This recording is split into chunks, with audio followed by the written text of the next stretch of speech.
Oh, 5 nights away, man. It is early on a Monday morning, and we are 5 nights away from WrestleMania. You gotta do the Vince voice with that. You gotta. 5 nights away. Tonight's the go-home show for WrestleMania, for the Red Brand anyway, for Monday Night Raw. This is it, guys.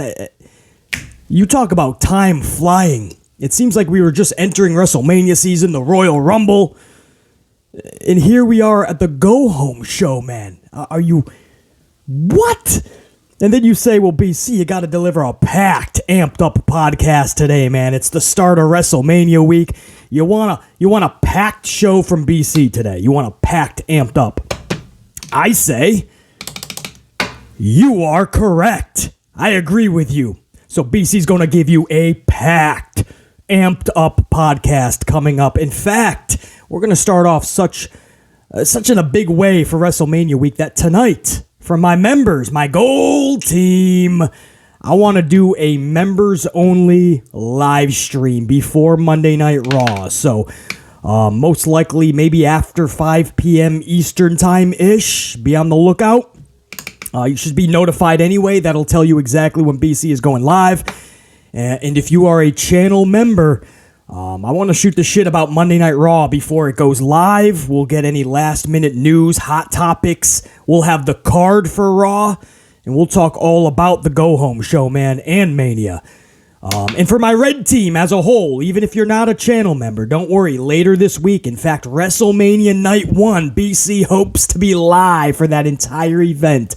That'll be for my entire unit, guys. So don't worry, oh, BC, I'm not a member.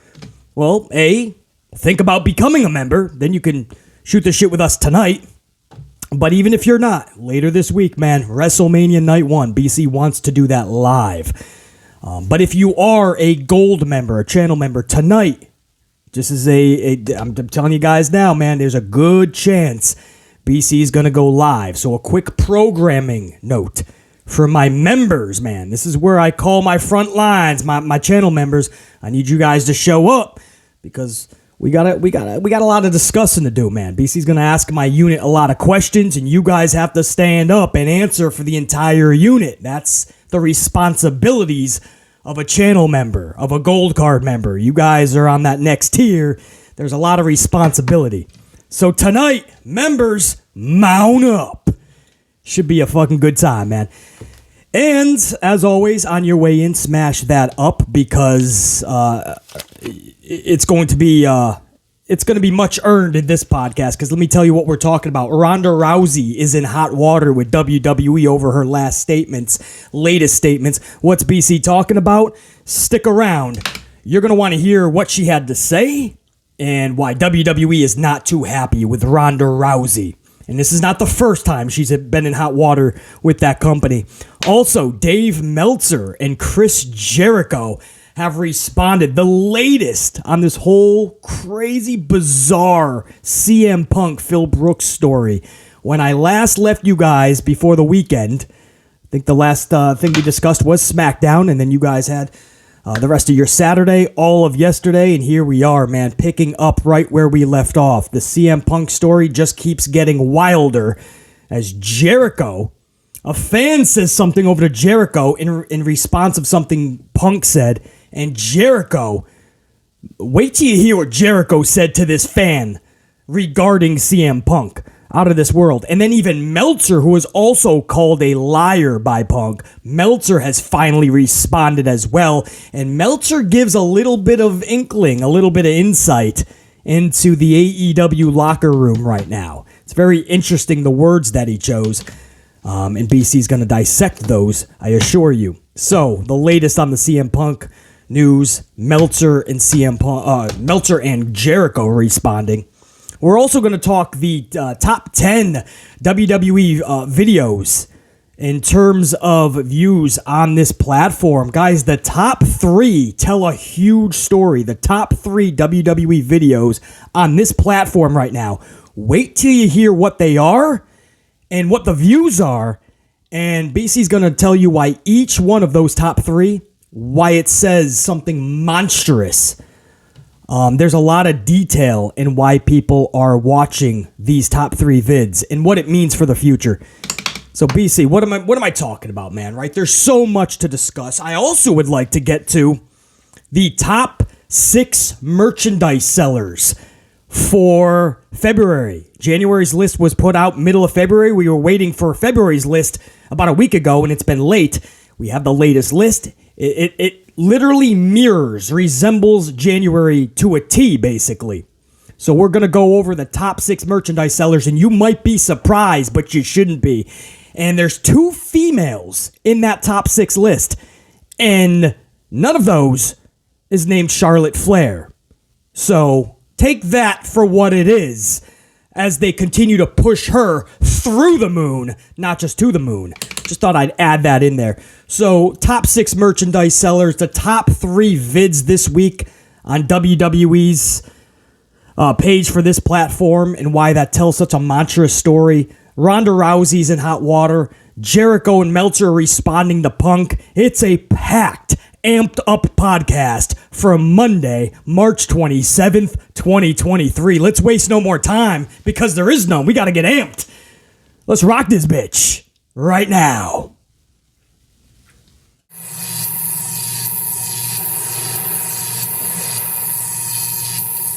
All right, so let's start off with some of the real good stuff, right? The juicy stuff, right? You guys want the latest news on the CM Punk drama. You guys want the Ronda Rousey dirt. Let's start with that, man. Ronda Rousey recently said, and I quote, and this is an actual quote, man. This is from Ronda. Really decking creative, like ripping them apart with one paragraph. Imagine what my feud with Liv Morgan could have been if we weren't hamstrung by a bunch of octogenarians who still think they know how to be hip while putting a total of 5 minutes of thought a week into a woman's storyline. No, but so I'll say that again, guys. But first, if you don't mind, because I don't even know what the fuck that word would even mean. So octogenarian. Oh, okay, that is a real word. A person who is from 80 to 89 years old. Oh shit! What the fuck does this mean then? Wait, an octogenarian is a person who is from 80 to 89 years old. So Ronda says, imagine what my feud with Liv Morgan could have been if we weren't hamstrung by a bunch of octogenarians who still think they know how to be hip while putting a total of 5 minutes of thought a week into a woman's storyline. Who the fuck is 80 to 80? I mean, Vince would be the closest in his 70s, but he's supposedly not in creative. Triple H would be next in line at 50-something years old. I thought all the other writers are kind of younger for the most part. I don't know who the fuck... I mean, not even Laurinaitis was in his 80s. Brucey Pritchard's not in his 80s. I don't know who she's talking about. Anyway, guys. Anyway, we all just learned something here, man. We just went to... well, maybe you guys knew what that meant. I never knew what that... I guess I never had to look up what an 80-something-year-old is called. I think once I got into my 70s, maybe I'd start Googling, but...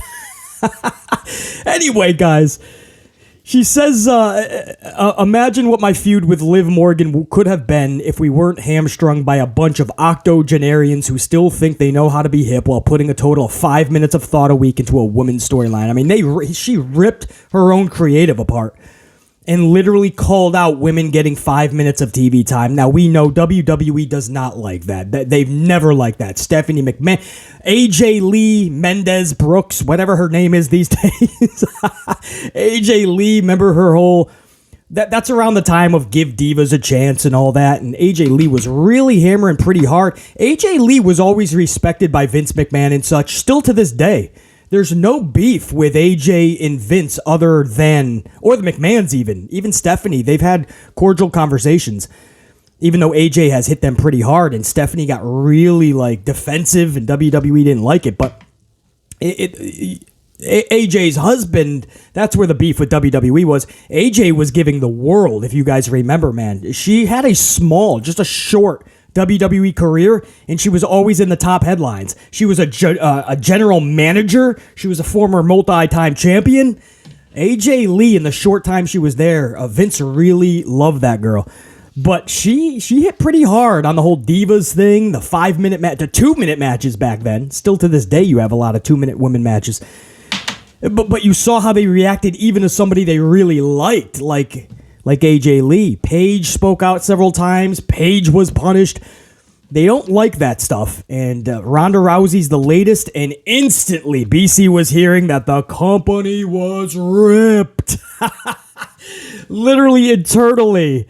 They were like, what are you possibly thinking? This is not the first time either that she has hit hard on WWE's booking/creative. This was the first time that BC heard that internally they were actually pissed. And from more than one person, mind you. And it's not a coincidence that it was hitting the time, the length of time that the women are getting. That seems to be where WWE gets the most defensive. When you start questioning how long they're getting, not just match time, but segment-wise, how much promo time.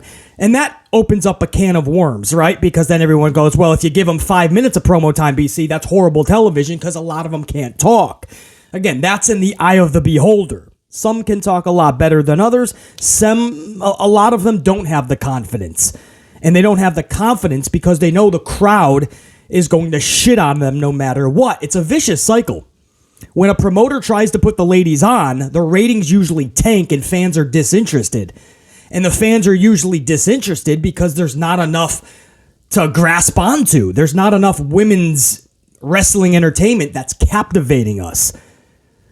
Because the promoters and bookers and creative are failing them. So then they get thrown out there in some weird spot. We don't give a shit. So then they end up getting booed or we're disinterested. And then that tells the promoters, fuck, we can't put them out there, so we got to keep doing what we're doing. It's a vicious cycle, man. And it starts with creative. They have to start giving a shit. The Paul Levesques, the Vince McMahons, whoever's running that ship. Over on the other ship, Tony Khan. Whatever promotion, right? TNA Impact, I don't really view that, but I hear a lot of good stuff from their Knockouts division. A lot of TNA Impact fans tell me the one thing they do better than most is their women's division. And when you have people like Gail Kim leading that ship, and Mickie James is anchoring that ship, you know, I guess you're in good graces, right? Yeah, I use that pun.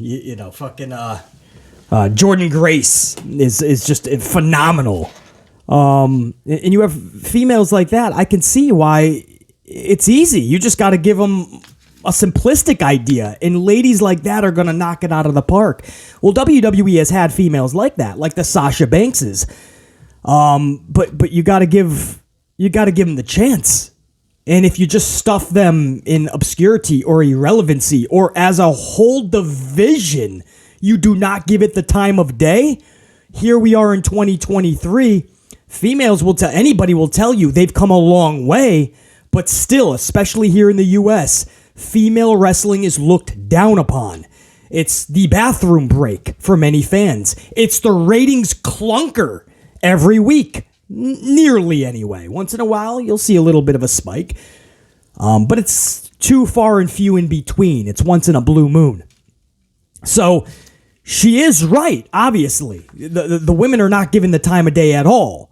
And when they are, it usually does fail. And it starts with creative or lack thereof. The booking, the promoters, they have to tell more interesting stories. You do that by getting the right people involved. 7 years, and I have to discuss this again, and I'm going to discuss it a little bit later, and I'll probably discuss this the next 10 years because this is the one female WWE likes to push. Charlotte Flair, Charlotte. She comes back after 7 months off. Her first night, she wins a championship. And for the last 3 months, we've had the robotic Charlotte Flair doing the same promos, doing the same everything. And finally, in less than 3 months, she got booed out of the building this past Friday night. And everybody's shocked. Wow, right before Mania, and they're already booing her. They're going to have to turn her heel. Isn't it sad we're talking about that when she just returned 3 months ago? And here we are talking about having to turn her heel because she's already being booed. After 60 seconds of her promo, the crowd starting to chant, "What?" And as a face, she had to ask them to please stop. Her quote this past Friday was, "Are you guys serious right now? Are you whatting me? Guys, this is important to me. Please stop." That was her quote. It's bad when a face has to ask the fans to be nicer to them. That was embarrassing. And that's what the women's division in WWE has been for 7 years. Charlotte Flair, everybody else take a fucking backseat. Sasha Banks will make a tag team division with you and Bayley. They lied to her, obviously. There was no real division, and it fell apart at the seams. Sasha came back, lied to her again. We'll have a tag team division. Just go with your other friend, Naomi. Yeah, go over there. They were lied to. Sasha and Naomi had to walk out of the fucking place because they were lied to so many fucking times. While fucking Charlie gets her 14, 15, 16, 87th championship. Somebody like Ronda Rousey is an afterthought. As a Ronda fan, BC will admit, Ronda Rousey in WWE has been an epic, catastrophic fail. A fail, and this is coming from a Ronda fan. Ronda Rousey has become a fail. It is nauseating. It is cringeworthy. It is embarrassing when she's in the ring, having to cut some weak-ass, not believable promo. And I blame the promoter at the jump, and then I blame everybody. The shit trickles downward. I blame all the creatives below for putting somebody like Ronda Rousey in such shitty situations. Ronda Rousey is simplistic to book. She's a real-life badass. She talks shit. She gets everybody pissed off. She pokes the bear. She pushes the buttons. And then she snaps people's arms and necks if need be. It's simplistic booking. Yet they have failed her. And here we are in 2023, and nobody gives a fuck about Ronda Rousey. You forgot. You forgot, or you just don't even acknowledge what she did in the UFC. That's how bad she's been booked. So now her frustrations, they've been coming out. Now she's talking about the time that the women get. And that is what you don't do in WWE. That'll get them pissed off. And that's what PC heard immediately, bro. That was the talk down in Florida. Around that performance that everybody was talking about the hot water that Ronda's in, bro. You don't question their TV time.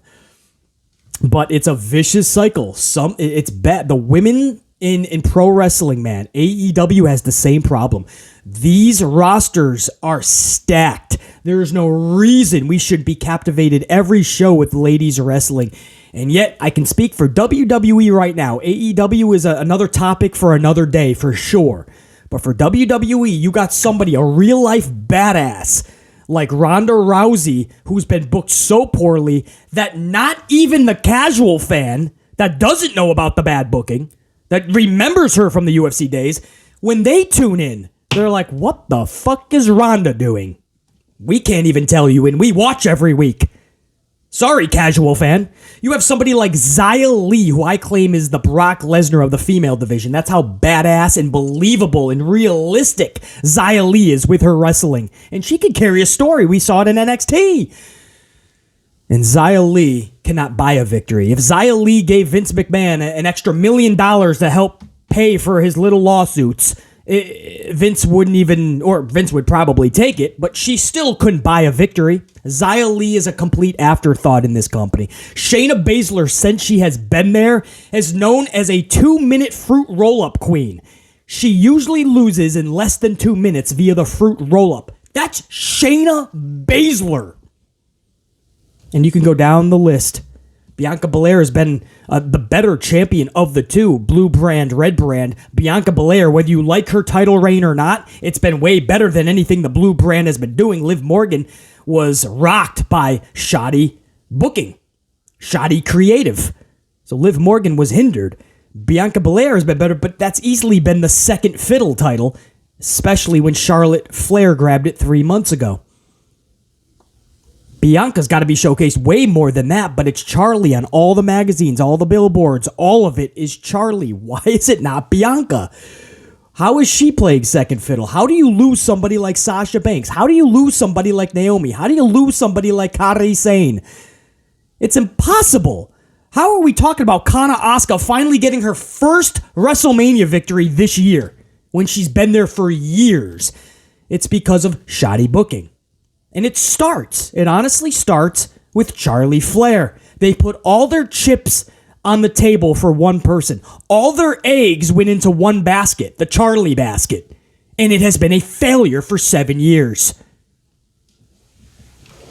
And because of that, here we are in 2023, and you could talk about all the advancements in the women's division, but the bottom line is we're still in the same place. Most fans don't give a shit, and they're still getting less than 5 minutes every show, most of them less than 3 minutes.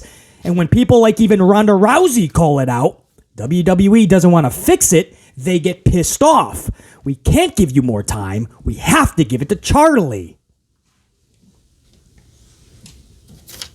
Basically, man, it always comes back to Charlie. Why is that? Because that is what they have put all their eggs into one. That's what I'm trying to tell you.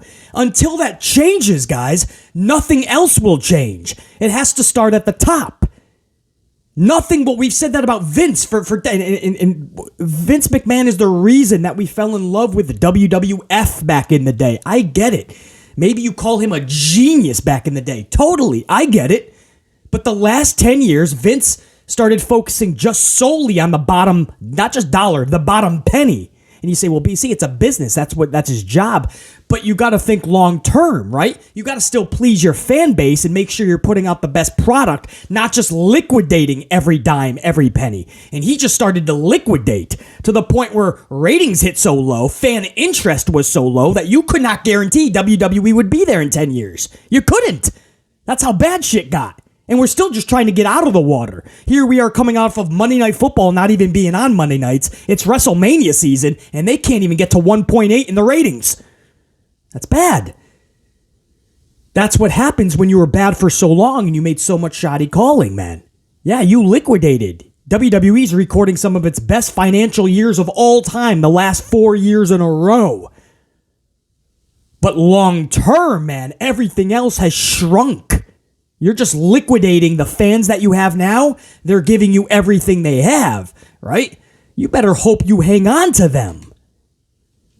That's what's called liquidating in business. No, the other term, the actual liquidating, is basically going out of business. You don't want to see that, Vince. But that's what we've been trying to say. It starts at the top, right? WWE, everybody else want to blame John Laurinaitis, people power, or Brucey Pritchard, or the 614 writers. But after a while, when you've been bad for so long, you gotta blame Vincent Kennedy McMahon, the leader, right?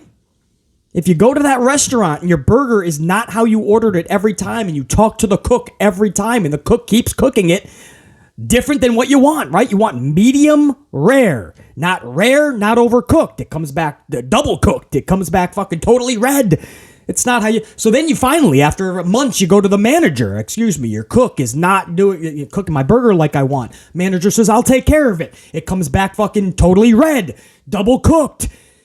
Months later, you go up to the manager. You say, yeah, 2 months ago, I asked you. I just said, hey, your cook isn't doing this right. It's been 2 months. I've been patient. It's now been 10 months, and I don't have my burger the way I want it. Not once. We'll fix it. No. At what point do you go to the owner and say, you have an incompetent cook? You have an incompetent manager? Can you please do something about your business? You're eventually going to have to go to the owner. You got to go to Vince when it's been bad for so long. It's the same thing with the women's division, right? You say, why is the division in WWE still in 2023? It feels like it's just a clusterfuck. It feels like there's no direction. It feels like everything is all for one person all the time. And that's because it is. And I don't even blame Ashley Flair, by the way. I blame Vincent Kennedy and Paul 3H's Levesque. Because this is the one thing where even if Vince has no control at all, and that's for sure, even if that is the case, Paul Levesque absolutely strokes the same Flair name that Vince always did.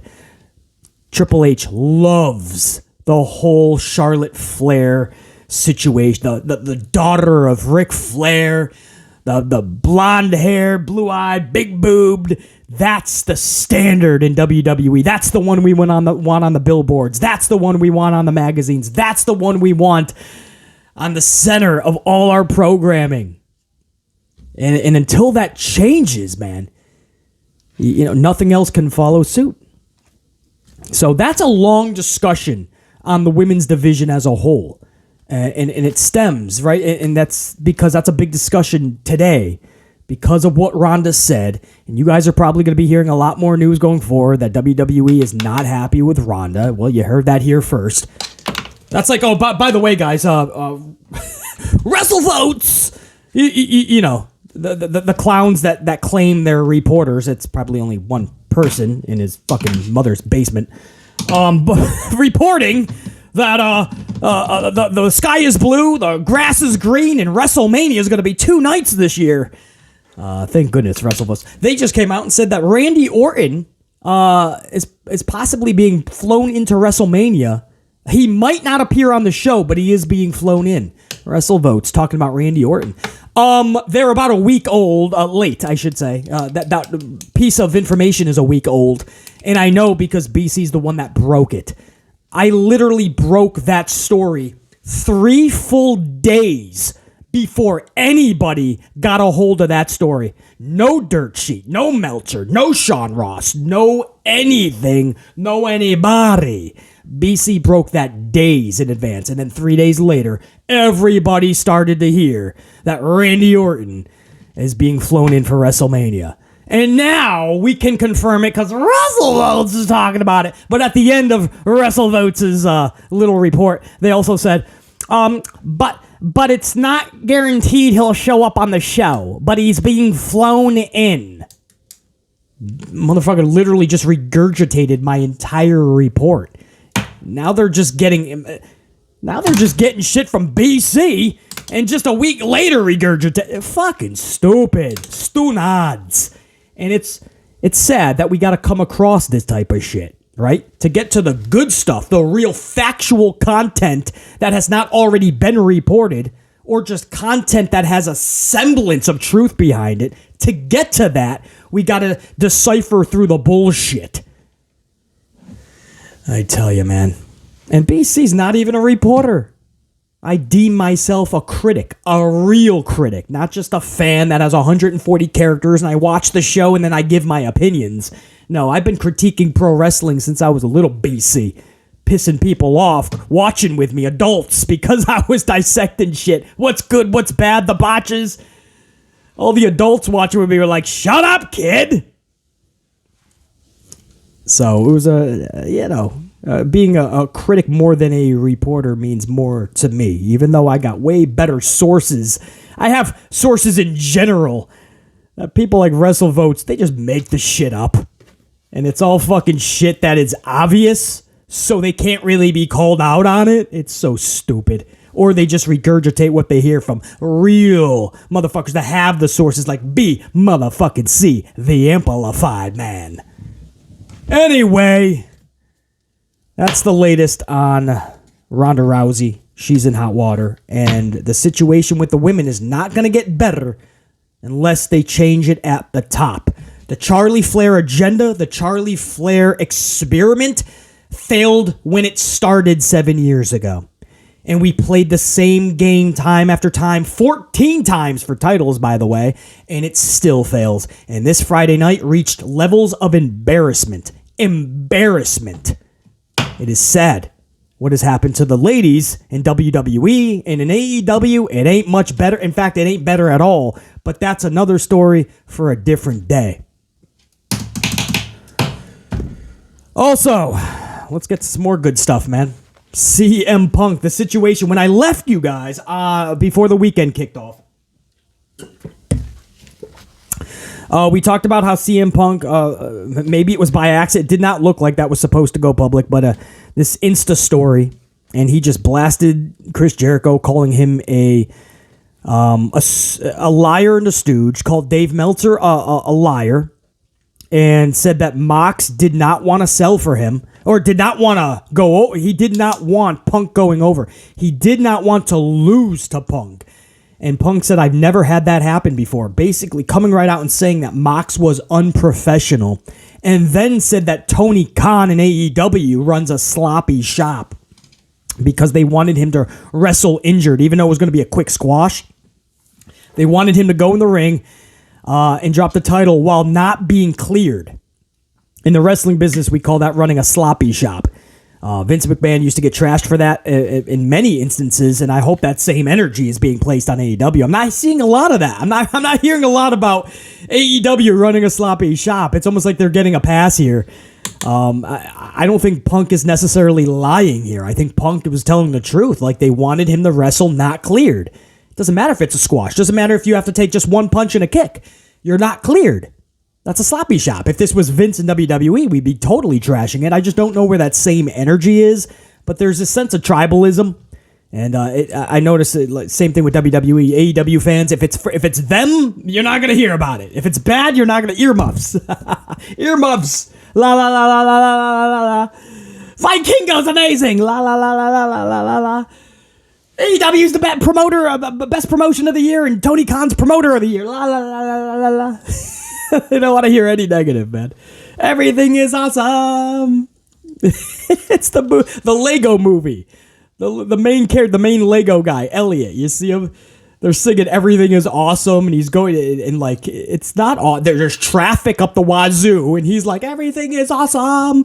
Like, motherfucker, you're in a 10-hour traffic jam. He goes up to buy a coffee. They're like $37 for one coffee. He's like, "Awesome." Everything is awesome. With AEW, everything is awesome, I guess. Literally, right? Every time there's a good sequence or high flying flips and dives. This is awesome. This is awesome. Every time I hear that chant with flips and dives, I just think Elliot from the Lego movie. $37 for coffee. Awesome. Anyway, guys. So that's what I left you with that. Punk dropped that whole Insta-bomb there. And then that's when it got fun, right?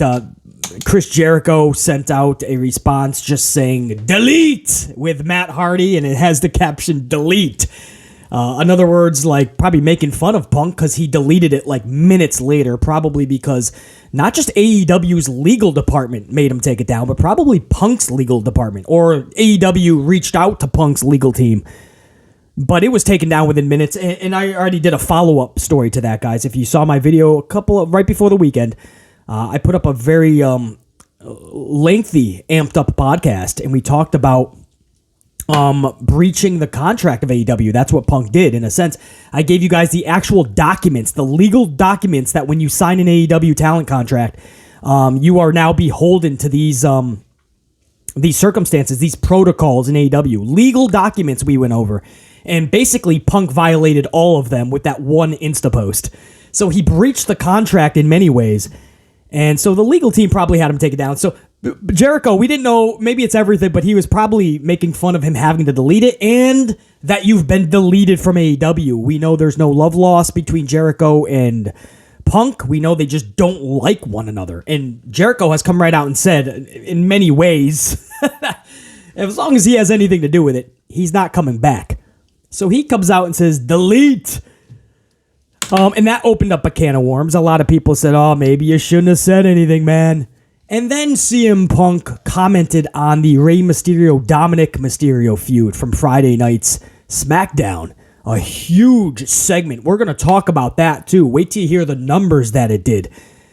But one viewer of Friday Night SmackDown was Phil Brooks. CM Punk was actually viewing on Friday night. And when Rey Mysterio took that storyline over to Insta and had a message over to his son Dominic Mysterio, CM Punk responded saying, "Thank you, Rey. I've wanted to do that for 13 years. So Punk responding to one of the top WWE storylines that had people going, okay, Punk just burned the AEW bridge to its foundation, man. Literally to crisp. There's no going back there. Maybe he's trying to wiggle back into WWE now. Now he's talking about watching WWE. And that's when I last left it, man. We talked about SmackDown, and then I took off for the weekend, let you guys have a kick-ass weekend. Well, here we are, and I have the latest. Now, again, we'll start with Meltzer. Meltzer was one of those in the getting blasted in this whole Insta post. Meltzer was called a fucking liar by CM Punk. Well, Meltzer, it's been a whole weekend, but several days, but Meltzer has responded over the last several hours. This is what Meltzer has said about the situation. This is a quote from Meltzer. It probably makes no difference, but if I had just said this is the story, he is just coming off of an injury, and the injury played a part in the timing of everything and how it all went down, maybe I should have said it that way, he says. So what he's saying is that maybe I should have clarified my original post. Maybe he wouldn't have been as mad. Maybe. But he goes on to say, if he did still get mad at me and said I was a liar, at that point, okay, that's fine. But when he said that about the other guys, in other words, calling Mox unprofessional, Jericho is a liar and a stooge, Tony Khan's running a sloppy shop, when he said all that other stuff about the other guys, Meltzer says it was like, that's not gonna be great for the dressing room.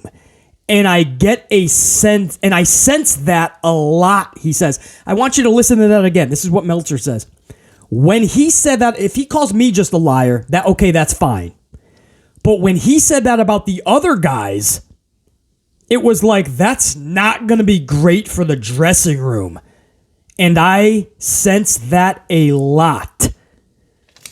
Listen to that, man. He says he thought originally when he heard that's not going to be good for the dressing room. That's telling you he already knows the vibe of the dressing room. We know that he gets a lot of his info from the Young Bucks. That's confirmed. We know that. Bucks have all but confirmed that as well. So he knows the vibe of the locker room. He knows that most of that locker room doesn't like Phil Brooks. Meltzer's been telling you that in so many ways over the last year. Plus, so then you add on top of that, he says, my original thought was, that's not going to be great for the dressing room, the locker room. And then he says, I sense that a lot. So he's talking about, that's what I originally thought, and now I sense that right now, that the locker room is not happy. That tells you everything, man. He's getting the up-to-minute vibe of that locker room through the Elite, through the Bucks. You can't blame Kenny Omega for any of this. But the Bucks are feeding him exactly, or at least what they want him to know. But the locker room, he's getting a sense. This is what he said. He's getting a sense that is not going to be good for that locker room. And he's getting a sense that is the case. Meltzer goes on to finish that paragraph with, it's something that is just sad to me. And so for him to say it's sad to me, he knows that the situation in AEW right now, it's not good. You know? He says, you hope they just laugh it off. You never know. But at this point, I'm getting a sense that this is just a sad situation, and it's not good in that dressing room right now, as it pertains to Phil Brooks anyway. So that's huge, man, when you read into what Meltzer is saying. And I guess you could come to that conclusion anyway. You didn't need Meltzer to tell you that you probably just alienated the people that already didn't like you. You probably just gave them more reason, and I don't think Punk really gives a shit. I don't think he was totally, I know for a fact he wasn't totally happy in AEW anyway. He told you that at the Brawl Out scrum. I'm older, I'm miserable, I'm injured, I'm angry, I'm pissed. I mean, he told you he's not happy. He gave you 100 reasons, man. And when somebody tells you who they are a million times, at what point do you just believe them? Punk is trying to... It got to the point where Punk had to tell you every reason why he's not happy in AEW right now or in professional wrestling, and people are still like, I want Punk back. For what? He's not happy. He's broken.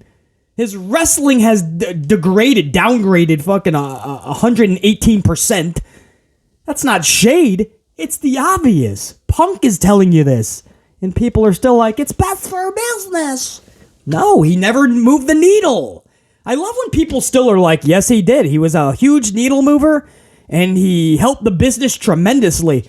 If you look at the ratings and all of the metrics, it's not by much at all. In fact, he didn't even move the needle in a lot of the metrics.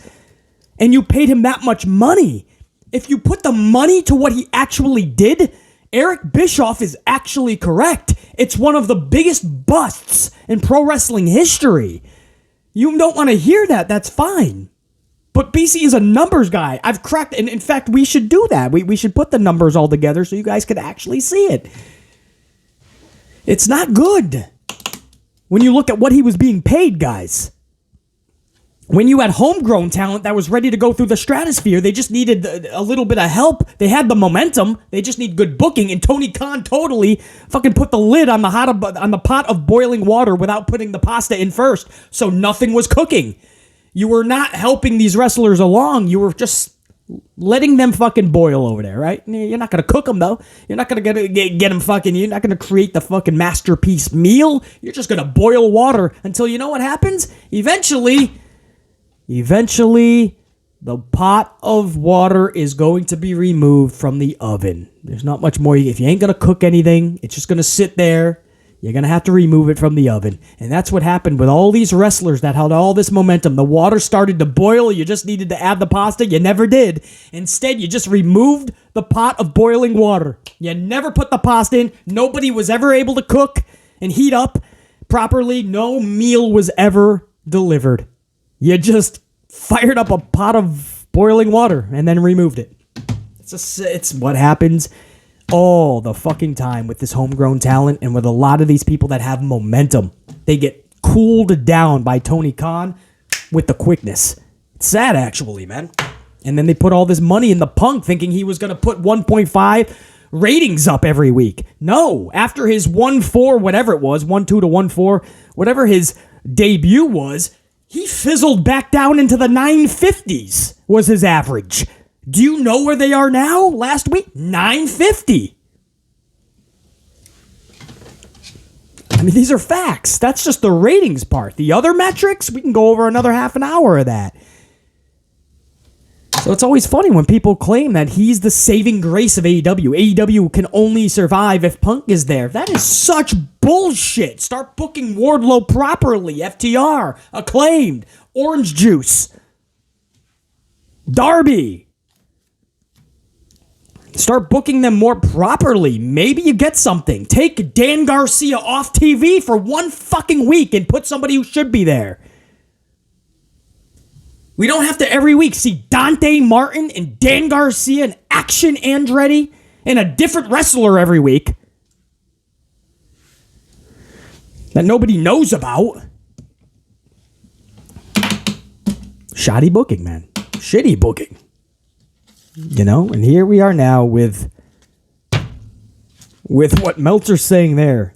The locker room's not happy with this dude, and it's best if you just get a divorce. I've been saying that for the longest time. Punk and AEW, Punk and wrestling should probably just divorce.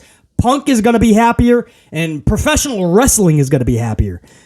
Now, on top of that, man, Jericho, wait till you hear this, man. So Jericho, a fan, and I don't know why this dude reacts to this. I think AEW had a house show last night or recently, and there was just a shitty spot that's making its rounds. And Jericho, a lot of people are poking fun at Jericho, like, what is this dude? Is he drunk in the ring? Like, nobody knew what happened to Jericho. And then he responds to this fan. And this was just a few hours ago, actually, guys, over the early morning hours. This fan says this to Chris Jericho, and I quote, "Punk says you snaked your way into a leadership role with AEW when that fight went down. Is this why he refers to you as a stooge of stooges?" Chris Jericho responds, not what he said at all. And by the way, go fuck your ass, PP, with a winky face. So I'm not going to repeat that. That's what Jericho says as a response. Like, damn, man. Back in the day, I couldn't imagine like wrestlers doing this type of like you're talking shit to Yokozuna, and Yokozuna is telling you to go fuck your ass. I couldn't picture Big Daddy Cool Diesel fighting with fans online. And then you wonder why some of the magic can never be restored, right? It's one thing to totally kill kayfabe, but you can't actually totally kill kayfabe, or you just kill pro wrestling. Some semblance of kayfabe has to stick around. You gotta keep, you gotta keep some of the magic. And I know you're like, well, basically he's in character. I love it. Guys, he shouldn't be responding to fans, man. He's the star. His name should be in their mouth. It shouldn't be the opposite, man. You don't interact with people that are talking shit when you're on a higher level than them. You don't interact with piss ants like that. You don't. Your name is in their mouth for a reason. You're the shit. You are the guy. You're the badass. You're the top tier. They're talking about you because they're jealous, envious. It's not that they don't like you, they like you a lot. And they try to admit that response, right? Get a response. Well, you don't fucking give it to him, man. Not what he said at all. And by the way, go fuck your ass, he says.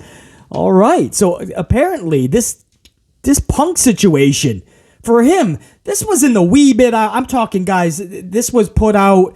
The timestamp of it was, you're talking like 3 or 4 a.m. Now, giving a time zone adjustment, okay, you're talking past midnight, man. And he's responding to CM Punk shit. That tells you he's not happy about that shit. And a lot of fans are talking a lot of shit about Jericho, especially the people that are on the Punk side of things. Jericho's catching a lot of heat from this. And you can tell he's not happy. So now he's even trying to like control the narrative a little bit, you know? That's not what he said. He didn't say that's not the type of stooge I am. Man, if you thought Jericho was pissed before at Punk, this is going to be a whole new level of pissed off. But that's the latest on Jericho. Meltzer, they're talking a little bit more about this Punk situation. And this is going to be ongoing, man. It's never truly going to end. You know, Punk is a polarizing figure. He just is. The AEW thing just kind of bombed, you know.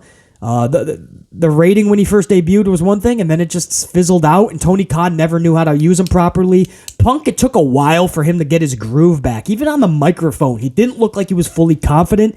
He never really put together consistently good wrestling, and he was never known as an actual good wrestler either, by the way. He had some good matches, called himself the best in the world. Punk was never the most athletic guy, and his wrestling was never known to be the best.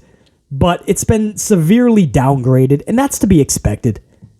But even his mic work, this was not the same CM Punk.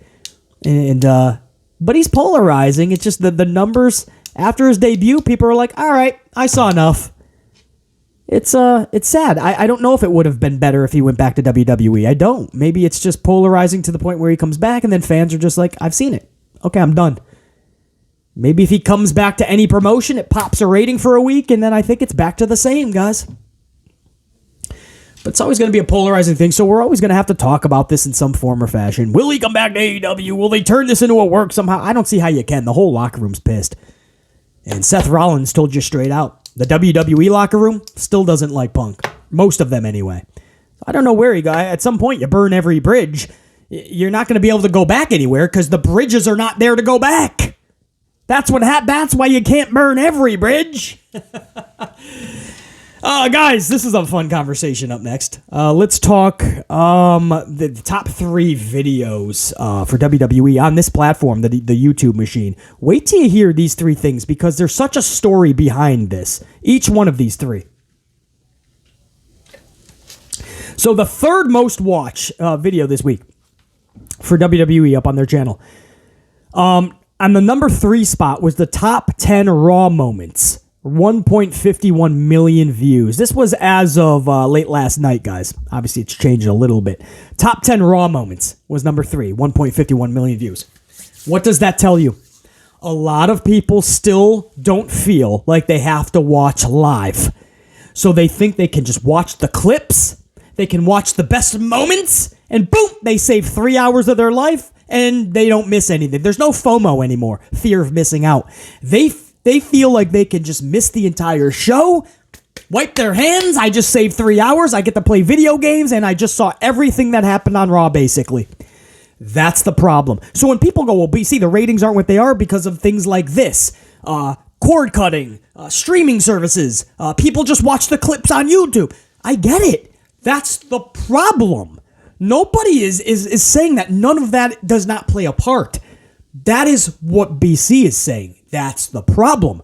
You make your audience watch live on the big screen. Put the remote down. It's that simple. Do you know that people went out and bought Dish TV, Direct TV, whatever it is? I never had that. I always had the packages elsewise with like cable television. But even before that, and I was too young to get it myself, and my parents, we did not have the money to actually get it. But it was the fucking Dish. And you could get the NFL ticket. Do you know people bought that just for the NFL? Just for the NFL, guys. They bought a fucking Dish TV. because you can get the NFL package. Do you realize what people will do?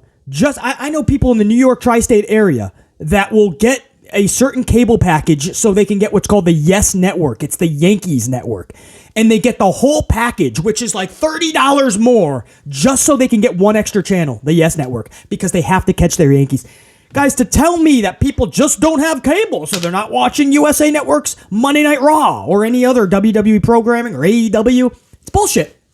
People will move mountains to catch what they love, especially live when it's in the form of entertainment.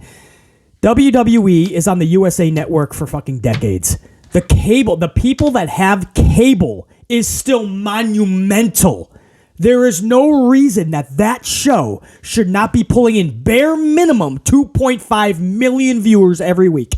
2.5 million viewers every week. And you're telling me they can't even get to 1.8 with no competition from Monday Night Football.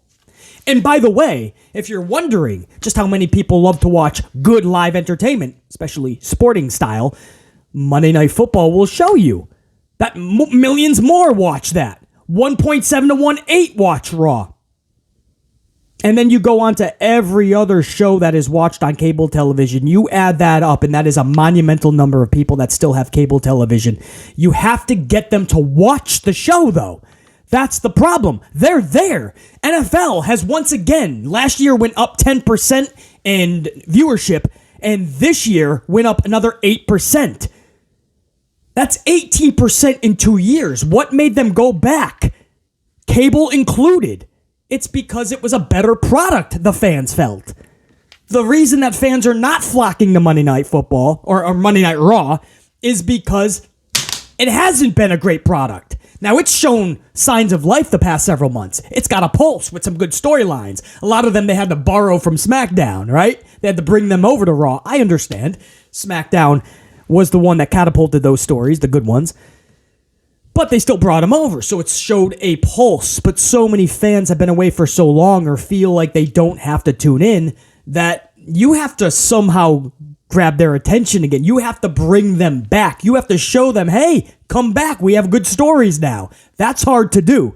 BC said for so many years, if you drop so low, good luck trying to get back. Because now you have to dig yourself out of the same hole that you dug yourself. And it's your own hole. And now you have to dig out of it, and it's going to take 10 times the amount of work that it could have or should have. If you just, every week, every month, every year for the past 10 years, delivered a damn good show, the best you can possibly deliver every week, you would not be in this mess. And you would be at least at a 2.5, even with fans not watching cable as much.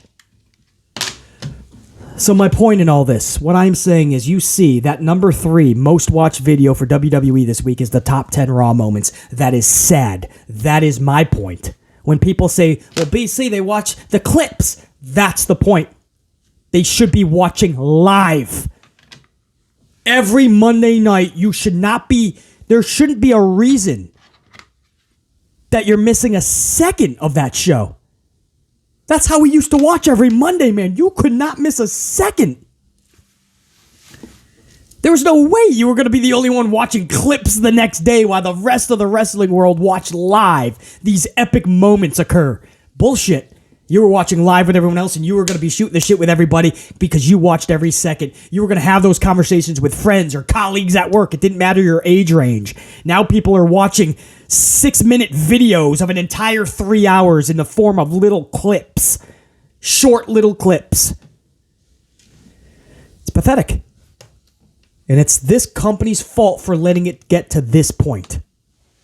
There's still a huge audience out there that wants to watch live. You have to give them the reason to put the video game controller down. Or to stop watching Survivor or American Idol, the auditions episodes. Or Vanderpump. Big Bang Theory reruns. You have to give them a reason to say, hey, come over to our channel. There's no reason that should be the 3rd most watched, but it tells a huge story or why. Also, number 2, the second biggest viewed video on the tube Roman Reigns holds back Solo Sikoa from unleashing on Cody Rhodes. That garnered 1.69 million viewers. That's awesome. That shows you how many fans are actually interested in Cody Rhodes and Roman Reigns.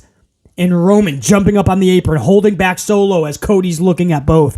That was the second highest viewed at 1.69 mil.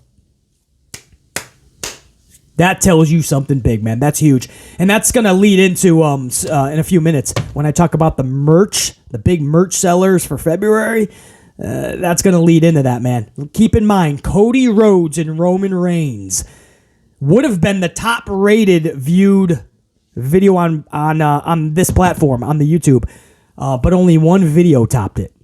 But they came in at number second, Roman and Cody. That shows you that people are heavily into this Cody and Roman shit, or just everything the Bloodline is doing right now. But that bodes very well for Cody Rhodes as well. And the number one video, maybe this doesn't shock you, but by the amount it kind of should, Rey Mysterio snaps and punches his son Dominic. 2.25 million views, guys. Number one.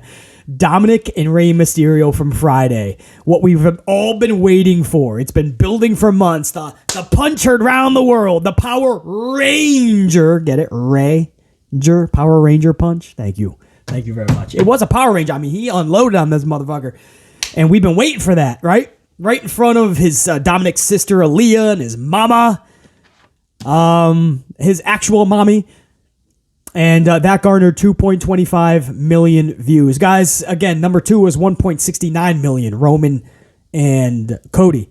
So he beat that by 8, 9, 10, 1, 2, well over 500,000 views for Rey Mysterio and Dominic. I could not be more proud of Dominic. Man, how far he has come. Judgment Day really helped out Rhea Ripley and Dominic for sure. We're still on the fence with Finn Balor. At least Balor has found his confidence in Judgment Day. We'll see how his booking goes. Right now, he's about to be the Demon at WrestleMania this Saturday. That'll be interesting. Damian Priest still has not found his footing. Damian Priest is still kind of like the lone wolf of the pack. You know, we still don't. I don't think he's gained anything from Judgment Day yet. He's still the kind of lost child in this group.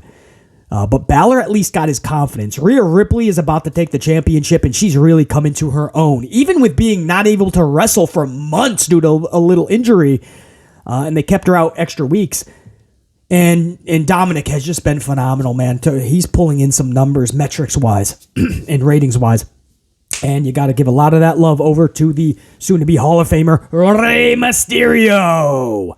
A legend in his own right, man. This storyline has just been told beautifully. Everybody goes, oh, yeah, everyone's talking about WWE doing such good storylines. It's just the Roman and Sami Zayn. When that's done, it's over. But the Bloodline has 4 different stories going on within that one faction. Roman and Sami is still ongoing. Roman and Cody is its own beast. Bloodlines, Usos, and Sami and Kevin Owens is its own storyline. And then you already have the seeds planted for Jey Uso and Roman. So there's a bunch of stories in that one faction. You can't just tie it up in the one ball. And then you also have other ones. Like, I enjoyed Bray and LA Knight going into Rumble. And I sure as hell enjoy Rey Mysterio and Dominic going into WrestleMania. And I'm finally glad that Kana Asuka is not willing to coexist with Bianca Belair anymore. Finally, with a couple shows left, we can maybe kick that story into high gear starting tonight. But Rey and Dominic, I mean, that's a huge, awesome story that's been flying under the radar that a lot of people have not been giving credit to. This past Friday night, they cracked it out of the park. You ain't going to find that ball. That's how hard that ball has been hit out of that park. You ain't going to find it. And that's Rey and Dominic doing just really good work. And they pulled 2.25 mil on the viewership of that vid on the tube. Crushed Cody and Roman. That tells you how good, how interested people are into that story. And guys, that bodes really well going into WrestleMania. How ironic, how funny. One of the last matches to be put on the card, judging by the numbers, is one of the most intriguing matches for fans. So those top 3 videos, man, they tell a big, big story. And if you guys are wondering, those are the top 3 out of the last of the 10 biggest viewed on this platform for WWE this week.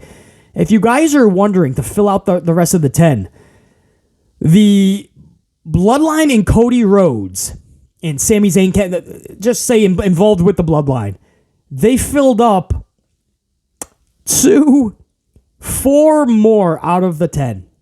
Something to do with Cody, Roman, or Bloodline, or Kevin Owens, Sami Zayn. 4 more. So they have 5 out of the 10 up front of the most viewed. And the only other ones is like John Cena destroying people on the mic. 818,000. SmackDown highlights. Again, like how many people can you get? I mean, that's broadcast television. That's not even cable.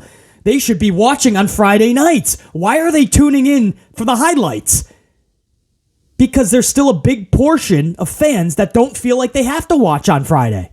There's no need to. I can watch it in 2 minutes and I didn't miss a thing.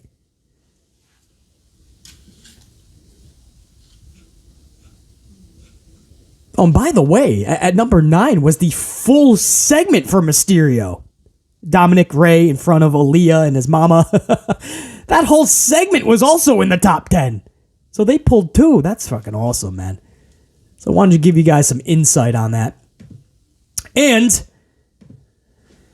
man, what an amped up podcast this has been, man. About to be over. We just hit over an hour, I believe.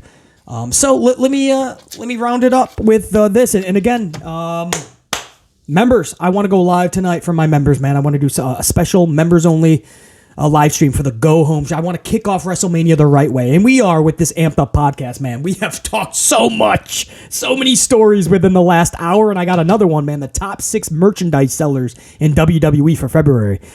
But don't forget tonight, channel members, my gold card members, man. Big live stream tonight. I hope to do anyway. We got some bad weather coming in as well. I'm hoping the stream will go off without a hitch. I don't know. We'll at least attempt it. We'll see. And if you're not a member, join up, man. Absolutely. And if not, that's cool. Still show up, show some love, pop that up, and tune in this weekend. I hope to be live for WrestleMania Night 1. That'll be the entire Amplified unit, not just members. So that'll be huge. And by the way, too, before I get into this last subject, a big shout out to Patrick Charles, a new channel member. So we got a new channel member, Patrick Charles. Appreciate you, brother. Welcome to the Amplified Unit Gold Team. My only request, keep that gold card activated at all times. You are now on the front lines of the unit, and you are going to be called upon, like tonight, when BC has a lot of questions, when I'm doing polling, when I'm trying to see where my unit's at. We are a microcosm of the bigger audience that is pro wrestling's audience. So it's always good for BC to see where we stand so I can see where pro wrestling fans are at. So appreciate that big time. Now, going into this last segment of the podcast, this is the top 6 merchandise sellers, man, pushers of February. Now, some of these names might shock you, some shouldn't. If you saw January's list, it's basically identical. Maybe a name has been switched up. But these are your top sellers. I'll start with number 6. And the number 5 and number 6 spots are actually female talent. So to say that females just don't draw, or there's not a big enough fan base for some of the female, that's absolutely bullshit. It just might shock you who it is. And if you listen to BC, it should not. Number 6, that pushes the most merchandise in WWE. At number 6 is a female wrestler on the roster, Bayley. Bayley is number 6, mirroring January. So that's a couple months in a row. Bayley, guys. Like, what the... And much respect to Bayley. What a good wrestler. But Damage Control hasn't even been booked properly. Damage Control has been mishandled from day one, you could say. But Bayley just connects. And you would think WWE would take that and say, hey, let's start booking her more properly. But no... Only a few chosen ones will be booked to the moon. And everybody else will have to play second fiddle. But Bayley has... What the fuck? How do you not... That's 2 months in a row for Bayley in that top 6 spot. How do you not just take her to the moon at that point? I don't understand that at all. Congratulations to Bayley, man. Pull in that money, dude. Bianca Belair is at number 5, guys. So back-to-back female roster members take the 5-6 spots. Bianca Belair. Now, you say, okay, well, that one shouldn't be too... Okay, she's Raw Women's Champion. I get it. But the merch being pumped out in the top 5. Guys, that's not Becky Lynch. And I appreciate what Becky has agreed to do. Take a back seat. You don't always have to be in the title picture. In fact, that's what's going to make fans go, come on, seriously, again? Becky Lynch chose to work with Lita and Trish Stratus in a 6-woman tag match with Bayley, Io, and Dakota, Damage Control. I love that. I'm actually looking forward to that match at WrestleMania. And see how that's done? Becky does not have to be forced into another title picture and forced into another title reign. I like that, man. Sometimes it's good. Take a back seat. And you don't even have to consider it like a backseat. Just start a different storyline that doesn't have something to do with the title. That's what I always said about Charlotte Flair. Why does she always have to come right back, not just to a title picture anymore? She comes right back and wins the title on night 1. Fans can't get behind that. Nobody's going to relate to that. And it's no coincidence, man, that Charlotte Flair is not in the top 5. Not even top 6. He's not in the top 2 females, man, for merchandise sales. But BC, they push her through the moon. Not just to the moon, through the moon. Every single year for the last 7 years. Everybody else has taken a backseat to Charlotte Flair. She has gotten not just the skyrocket and mega push, she has literally gotten the whole the rocket manufacturer. The whole fucking every rocket you could come up with in professional wrestling is now named Charlie Flair. WWE bought that shit, put it in her possession, and every fucking year, a new rocket gets shot up to the moon. The Charlie rocket. The mega push, it's become the biggest push of all time because Roman Reigns, at least after 5 years, they said, okay, we got to switch this up. And they finally did. And the heel turn was done properly, and a lot of time and effort was put into it. Joanna Y, Paul Heyman put their input into it and still do to this day. But that was 5 years. And up until that point, Roman Reigns was the most pushed, forced wrestler on the roster that we've ever seen. And Charlie Flair is now surpassed that on year 7, I believe. Maybe it's longer. Maybe it's 8 years by now. But for at least 7 years, this is the game that we've been playing. And with all these pushes... this non-stop, I can't even say it's all these pushes. It's a non-stop 7+ year push. And she's not even cracking the top 5 in merchandise, not even top 6. She's not the top 2 females. Not the top 2. She's not even top 10. But that's another story. I don't want to go through the whole 10 list. But she's not even. That's a problem. Bayley is beating her without a push.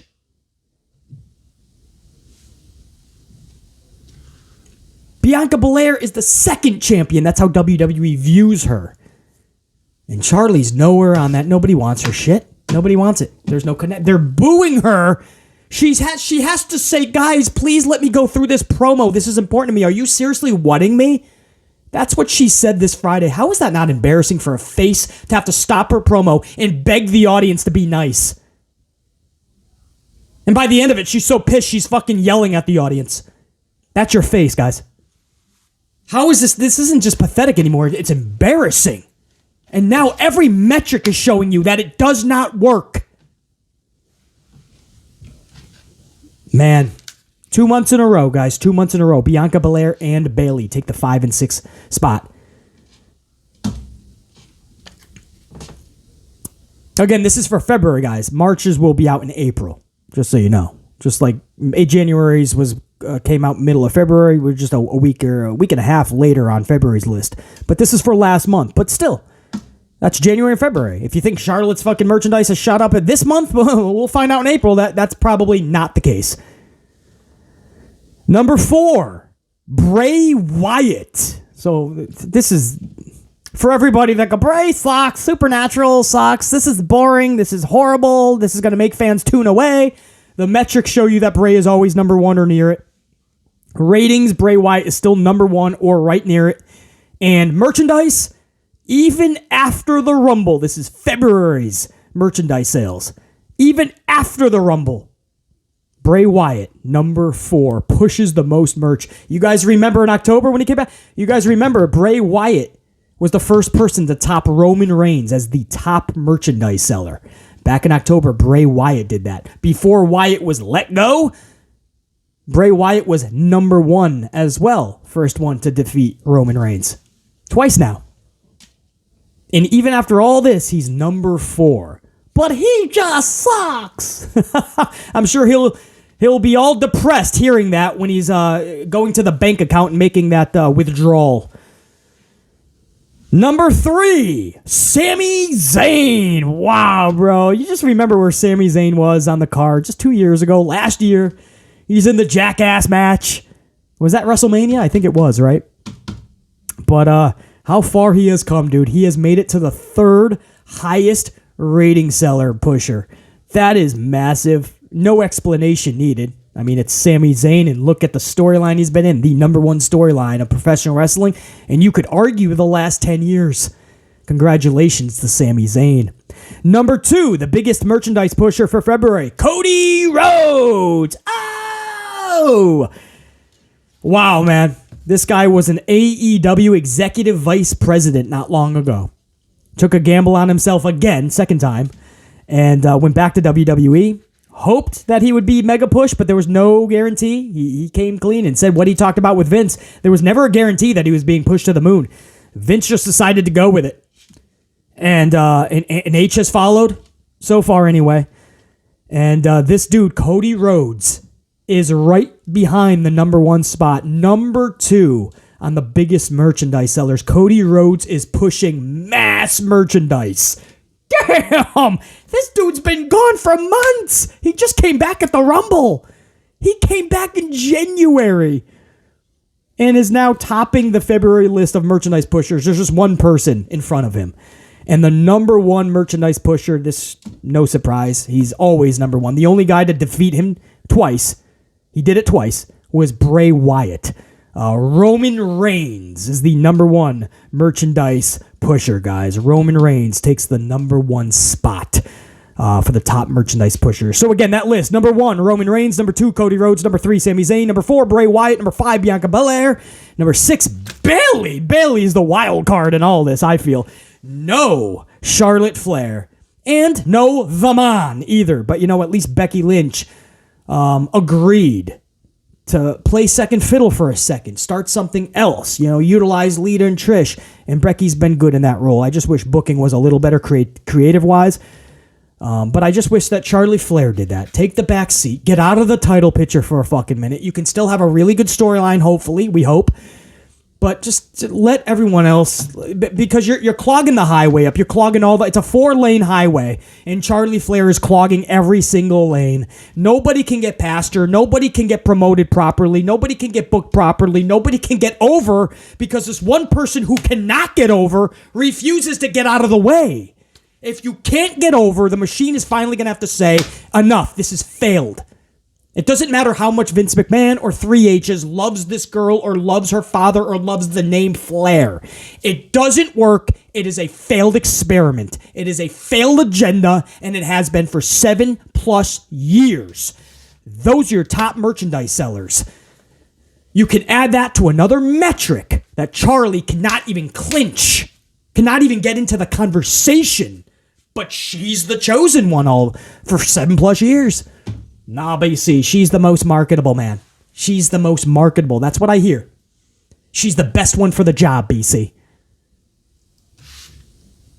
Audience doesn't agree. Audience doesn't agree. They're not showing up and buying fucking Charlotte merchandise because she's the chosen one or she's so marketable that they want to buy her merch. They're not bowing down to the queen. They're fucking choosing Bayley over that shit. Congrats to the top 6, man. Get that money, dog. Get that shit. They worked hard for it, and they continue to do such. It's a deserving list. 2 months in a row, basically that full 6. January and February. Be interested to see what March pulls in April. Guys, what a podcast, man. Well over an hour. I told you guys it was going to be an amped up podcast. Do we live up to the name or what, bro? I told you guys it was going to be. Now I'm going to get this out to you, man. Hopefully in a few hours this will hit your sub boxes. Much love and respect to all you guys, and hopefully we can do this again later tonight. Everybody, I hope, tunes in. My gold unit, you'll be able to chat with BC, man. I have a lot that I'm going to be asking you guys. I'm going to be looking for your input, see where you guys stand on a lot. So if you don't mind, my members, try to tune in tonight. It'll be past 5 p.m. Eastern time-ish. It'll be before Monday Night Raw. Don't worry. I'll have the whole preview of Raw for you. We'll talk about it. We'll see if they're amped up, man. This is the go-home show for WrestleMania. So it's going to be a big show tonight. Again, we got bad weather coming in. I hope I can put up the stream. We'll see. That's a different story. But yeah, my gold members, man. Hope to shoot the shit with you guys later tonight. For my entire red team, much love. Think, be, live, amped. Always, man. Shouldn't be a damn moment where you ain't amped up. Top guy, I'm out. BC saying check you.